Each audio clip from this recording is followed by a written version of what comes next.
The Colorado mountains were dressed in late autumn gold, their tall pines catching the afternoon light like quiet sentinels. The road cut through them in a lonely ribbon of asphalt, twisting and climbing toward a sky that felt bigger and bluer than anything Rachel Morgan was used to in Denver's glass and steel skyline. Her black SUV slowed, then sputtered. A warning light blinked on the dashboard. "No, not now," Rachel muttered, gripping the steering wheel with anxious, tight-knuckled fingers.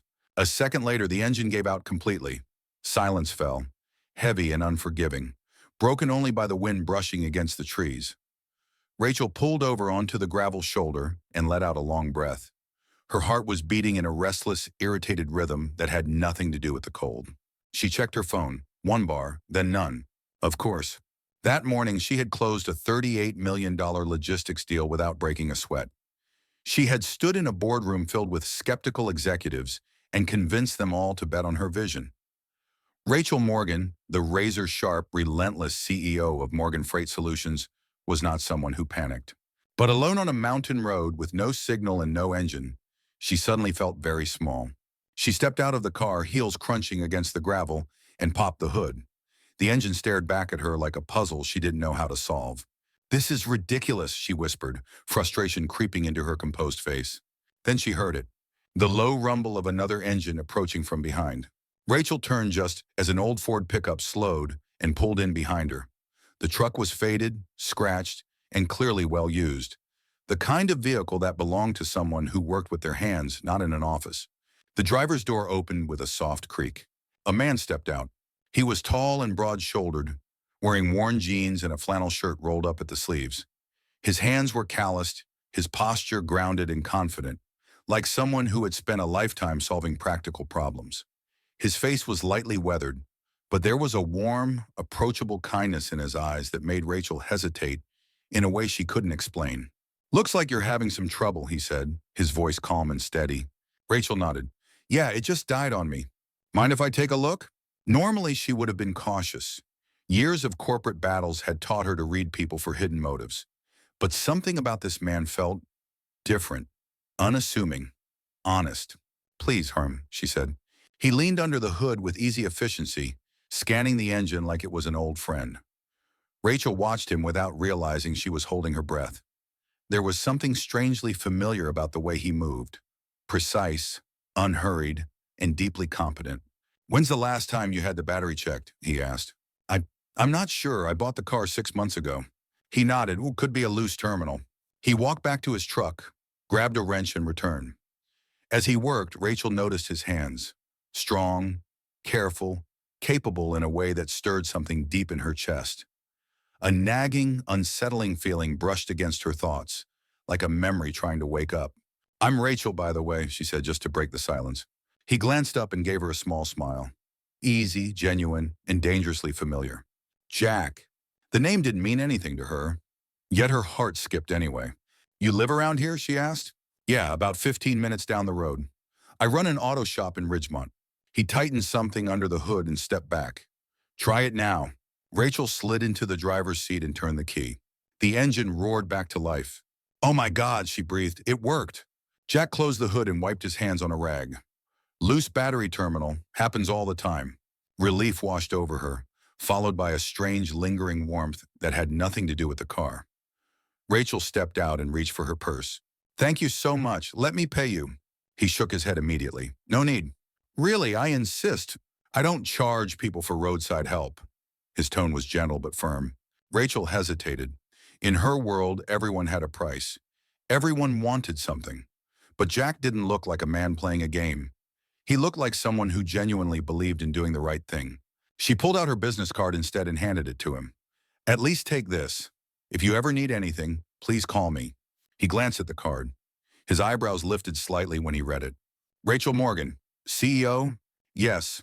There was no judgment in his eyes, just a flicker of mild, curious surprise. "Well," he said, handing it back, "I hope the rest of your drive goes smoother." "Thank you, Jack. Really." He smiled again, that same quiet, sincere smile, and walked back to his truck. Rachel watched as he drove away, the old pickup disappearing around a bend in the mountain road. And then it hit her. That smile, that voice, that way he looked at her, not like a CEO, not like a status symbol, but like a person. Her breath caught in her throat. 15 years ago, a cold night on a college campus, a frightened girl on library steps, a young man who had stepped between her and danger. Her heart began to pound. "Jack," she whispered. It wasn't just a coincidence. It was him. Rachel didn't remember pulling back onto the highway. She didn't remember passing the next curve or climbing higher into the mountains. All she knew was that her heart was pounding in a frenzied, unsettled rhythm that had nothing to do with the car and everything to do with the man who had just driven out of her life again. Jack Turner. 15 years ago, that name had meant everything to her. She pulled into a scenic overlook a few miles down the road and shut off the engine. The silence wrapped around her, thick and heavy, broken only by the whisper of wind through pine branches. Her hands trembled as she rested them against the steering wheel. The past was no longer a memory, it was wide awake. Back then, she hadn't been Rachel Morgan, powerful CEO. She had been Rachel Miller, a skinny freshman at Westlake University, living on scholarships and instant noodles, terrified of becoming just another forgotten girl from a broken home. Her mother's drinking had already taught her how fragile stability was. College was supposed to be her escape, her one shot at a different life. And Jack had walked into it like a quiet miracle. It had been late. The campus library was closing, and she was heading back to her dorm with a stack of books clutched against her chest. 3 drunk fraternity guys had been blocking the sidewalk, laughing too loud, standing too close. Their voices were mocking, slurred, and just threatening enough to make her stomach tighten. She had tried to slip past them. They wouldn't let her. Then a voice had cut through the night, calm and unshakable. "Hey, that's enough." Jack had stepped between her and them, without raising his voice, without puffing up his chest. He didn't need to. There was something in his posture, grounded, resolute, that made the guys back off. They muttered a few curses and stumbled away. Rachel had been shaking. "You okay?" he'd asked, turning to her with those same steady, gentle eyes she had seen on the mountain road today. They walked together, talked, about nothing at first, then everything. They sat on the cold library steps until dawn, sharing dreams and fears like 2 people who had been waiting their whole lives to be understood. Jack had told her he wanted to build things, real things, fix engines, maybe own a shop one day where people could count on him. Rachel had told him she wanted to be more than her past, to prove that a girl from chaos could build something powerful and meaningful. When he kissed her, it was soft, tentative, and achingly sincere. Her first real kiss. And then, he was gone. A week later, he vanished. No phone, no email, no social media, just silence. Rachel had searched everywhere. Finally, someone had told her the truth. Jack's mother had been diagnosed with cancer. He had dropped out to take care of her. There had been no money for tuition, no room for anything except survival. Rachel closed her eyes in her SUV, tears pressing against them. She had spent the next 15 years building a fortress of success around that loss. Now Jack was back, and he didn't even recognize her. That night, she barely slept. In her sleek Denver penthouse, surrounded by polished wood and floor-to-ceiling windows, Rachel lay awake staring at the ceiling. The city lights glittered below, cold and distant. She opened her laptop. Her fingers hovered before she typed his name. Jack Turner, Ridgemont, Colorado. His auto shop came up immediately. A simple website, a handful of reviews, a photo of him standing in front of the garage, arms crossed, wearing the same modest, warm smile. The reviews hit her harder than she expected. Honest, fair, fixed my car when I had no money, helped my teenage son learn basic mechanics instead of charging us. This wasn't just a good mechanic. This was a good man. Then she found his Facebook page, and her heart broke. Jack with a little girl, dark curls, bright eyes, a wide smile that looked just like his. Lily, according to the captions, soccer games, science fairs, camping trips, no wife in any recent photos. Scrolling deeper, Rachel found an obituary. Emily Turner, beloved wife and devoted mother, died in a car accident 4 years ago. Survived by her husband Jack and daughter Lily, age 4. Rachel covered her mouth. Jack had lost everything and somehow kept going. As dawn crept over the skyline, Rachel made a decision. She wasn't ready to walk away again. Not after fate had put him back in her path on a lonely mountain road. Not when 15 years of unanswered questions were still burning inside her. By 9 a.m., she was driving toward Ridgemont. Ridgemont looked nothing like Denver. Instead of glass towers and traffic noise, There were wide sidewalks, weathered brick buildings, and pickup trucks parked crookedly along Main Street. The mountains rose in the distance like quiet guardians, and the air carried the faint scent of pine and motor oil. Rachel parked across from a modest garage with a hand-painted sign that read, Turner Auto Repair. Her pulse thudded in her ears as she watched through the windshield. Jack was there. He was bent over the hood of a dusty pickup, sleeves rolled up, his movements focused, efficient, and completely natural in this world. He looked like he belonged here in a way Rachel had never belonged anywhere. She took a slow breath and stepped out of her car. The bell above the shop door jingled as she entered. The space smelled of grease and metal, but also something comforting, something familiar and honest. A woman with graying hair and kind eyes looked up from the front desk. "Can I help you?" Before Rachel could answer, Jack emerged from the service bay, wiping his hands on a rag. "Rachel?" His voice carried polite surprise. "Everything okay with your car?" Her chest tightened. He still didn't remember. "The car's fine," she said softly. I wanted to thank you properly. Maybe buy you lunch?" Something flickered across his face. Uncertainty, maybe, or cautious curiosity. "You didn't have to do that." "I know, I just wanted to." He hesitated, then nodded. "Okay, I can take a break." They ended up at the small coffee shop next door, sitting by the window where Jack could keep an eye on the garage. Rachel watched him unwrap his sandwich, feeling a strange mix of nostalgia and nerves. "So," Jack said after a moment, "you're really a CEO?" She smiled faintly. "Yeah, I am." "Impressive." There was no envy in his tone, just gentle, matter-of-fact acknowledgement. Rachel swallowed. "Jack, do you remember Westlake University?" His brow furrowed. "A little, why?" "Physics class, Professor Reynolds, 15 years ago." Something shifted behind his eyes. Slowly, recognition dawned. "There was a girl," he said quietly. "Some guys were hassling her outside the library." Rachel's breath caught. "That was me." He stared at her. "Oh my God," he whispered. "Rachel?" Tears burned her eyes. "You used to call me Rach." He leaned back in his chair, stunned. "I thought about you for years. I tried to find you after I left school." "I looked for you too," she said. "You just disappeared." "My mom got sick," he said, voice rough. Everything fell apart. Before Rachel could respond, the cafe door burst open. "Dad!" A little girl with curly dark hair and a bright pink backpack ran in and skidded to a stop when she saw Rachel. Jack's entire posture softened. "Hey, Lily." Lily looked from Jack to Rachel, eyes sharp, measuring. "Who's she?" Jack hesitated. "This is Rachel, an old friend from college." Lily didn't smile. Her small shoulders stiffened. "Are you going to be my dad's girlfriend?" she asked bluntly. Jack choked on his coffee. "Lily!" Rachel crouched slightly to meet her gaze. "No, sweetie, I'm just visiting." Lily's eyes didn't soften. They stayed guarded, like she'd learned not to trust easy answers. "Mom used to have friends too," she said quietly. "They all left." The words hit Rachel like a punch. Jack's face tightened, a flash of painful regret crossing his features. "Lily, that's—" "It's true," Lily said. "People always go." Rachel didn't know what to say. She only knew she didn't want to be one of those people. A few days later, Rachel found herself standing in a noisy school gym at Lily's science fair. The girl's project, a friction-powered generator, was clever and ambitious. When the display nearly collapsed, Rachel instinctively used her business cards to brace it, turning chaos into stability with quick, resourceful hands. Lily stared at her, stunned. "How did you know to do that?" "Your dad taught me," Rachel said, "a long time ago." When Lily won third place, her proud smile was bright, unguarded, and for the first time, she hugged Rachel. Just for a second. It was enough to make Rachel's heart ache with hope. Rachel stayed in Ridgemont longer than she meant to.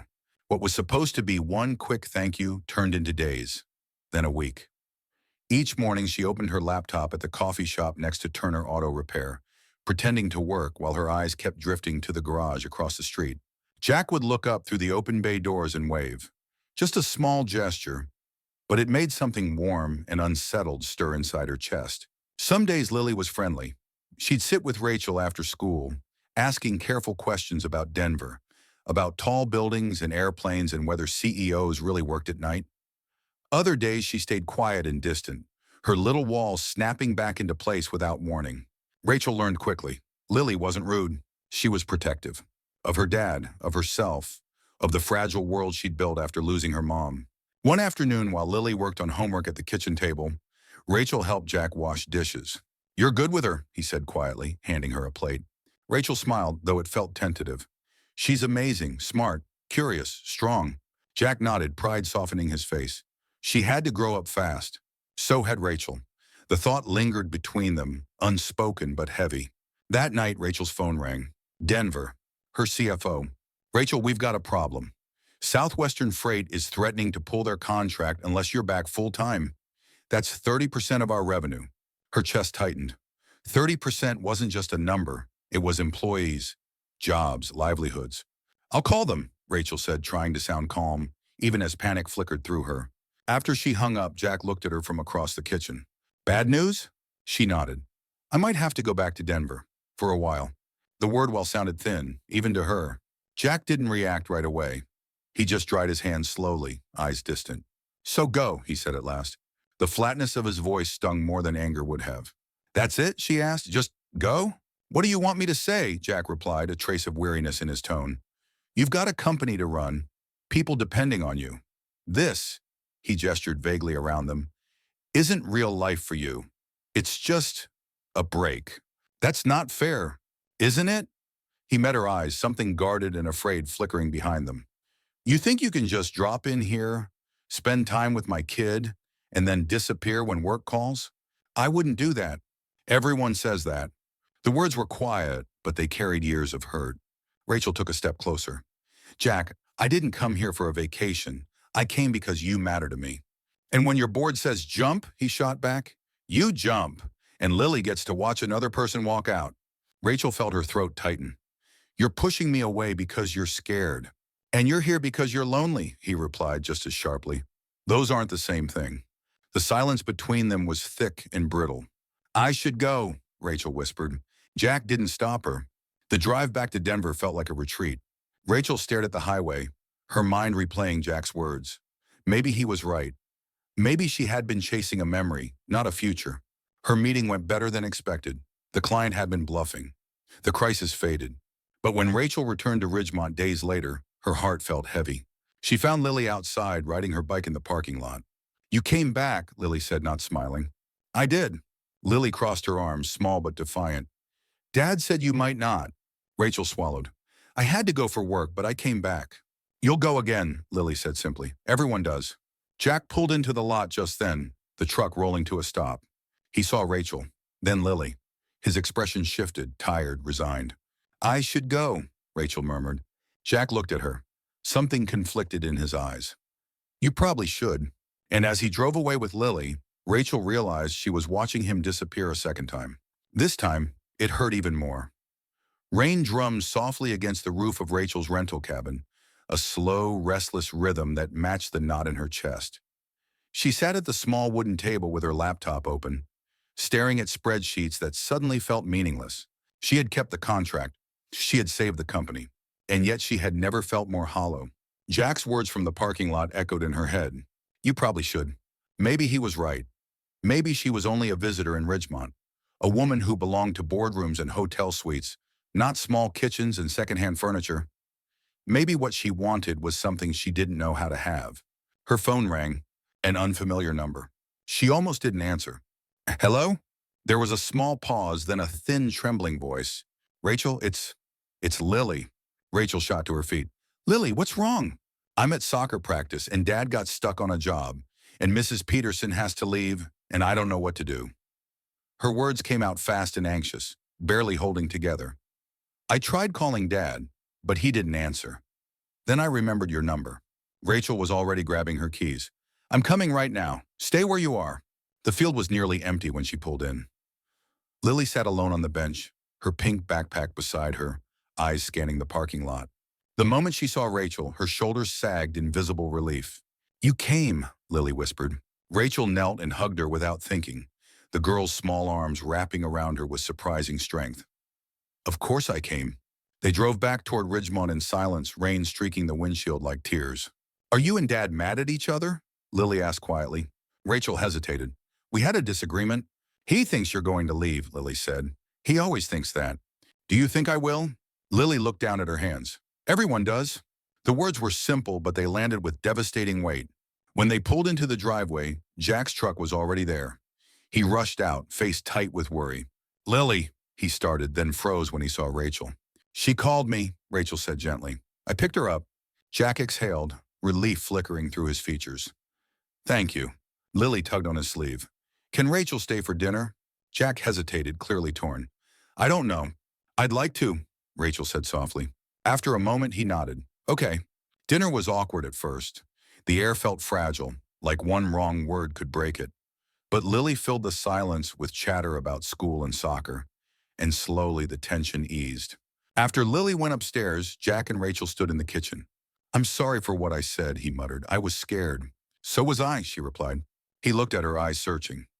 What do you really want, Rachel? I want to stop running, she said. I want to see if this us could be real. Jack swallowed hard. I'm afraid you'll regret it. Maybe, she said honestly. But I'm more afraid of losing you again. Silence stretched between them, heavy and charged. Then Lily called from upstairs, breaking it. Dad, I need help with my hair. Jack glanced up the stairs, then back at Rachel. Stay, she nodded. On the porch later, under a sky just beginning to clear, Rachel took his hand.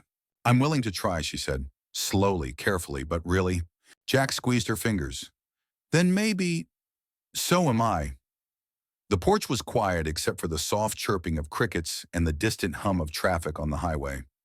A cool Colorado breeze slipped through the pine trees, carrying the faint scent of rain and earth. Rachel sat beside Jack on the wooden steps, her fingers still wrapped around his. Neither of them spoke for a long moment.